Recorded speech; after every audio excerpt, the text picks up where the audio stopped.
Yeah, the first couple of days is just about integrating into the squad. We've had some activities and some team building and getting to know each other and just getting that togetherness for the squad. So yeah, everybody's settled in well. Excited to be looking forward to a big autumn series. So great location in Jersey. Lots of guys that are experience it for the first time as well. So yeah, all good, all ready to get into the next 3 days of training. Really. Yeah, I think so. It's out of the way. It's a great location.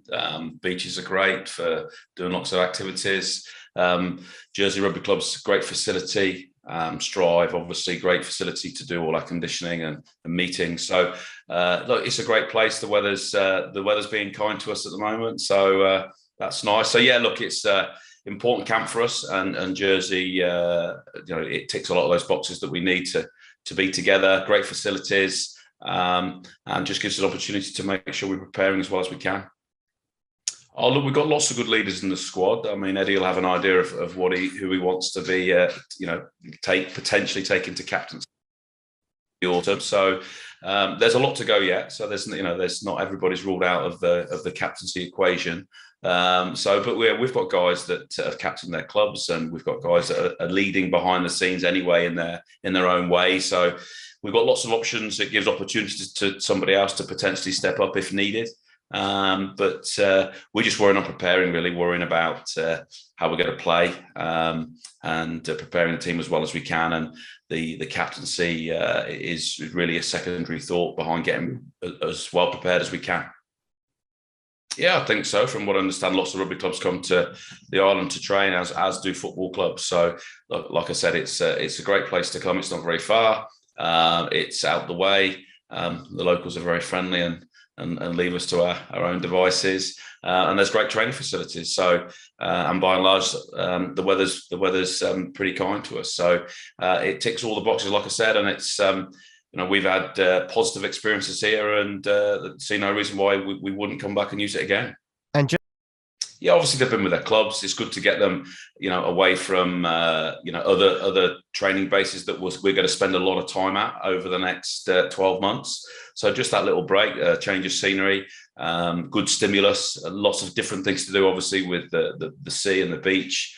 So it's like just that change, just that different environment, just different surroundings, as we found has been very useful in keeping the boys on task and making sure that we prepare as well as we can.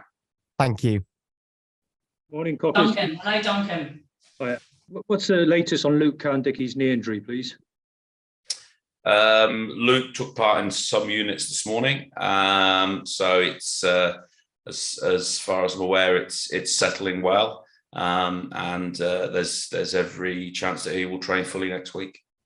Sure. Can you just talk a bit about the two alternatives at hooker, Jack Singleton and George McGuigan? What's been your impression of those two players? Yeah, I've been very impressed with both of them, both playing forward packs that are very good at set piece, both at scrum and line out. So they fit that mould for us very, very well.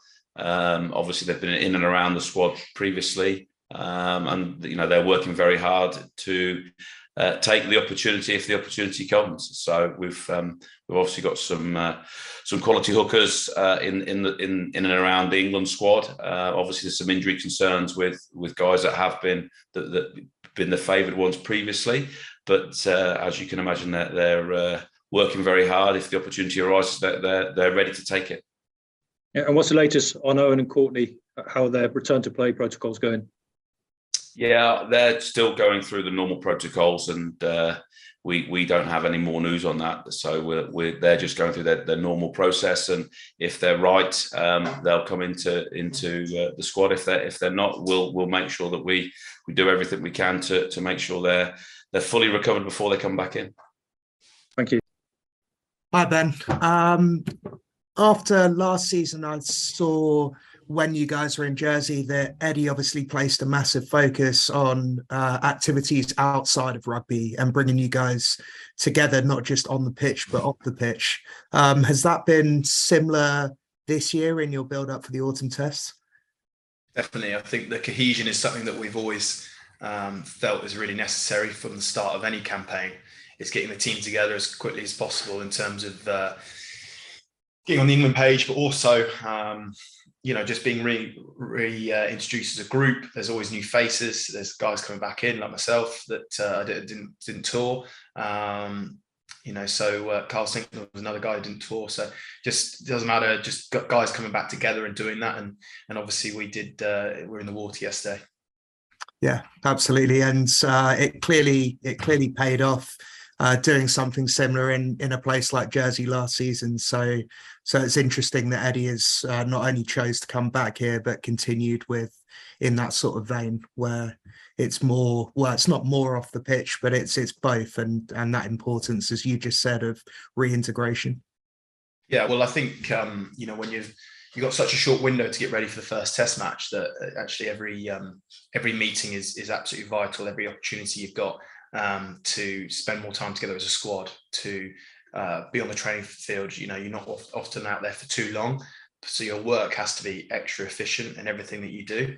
But like I said, a lot has to be invested also off it. So not only do we want to make sure we've got real clarity about what we're doing on the field, but we just want to make sure that we really feel like a team as quickly as possible, and that has to be done off it. Yeah, absolutely. That's great. Thanks, Ben. Pleasure.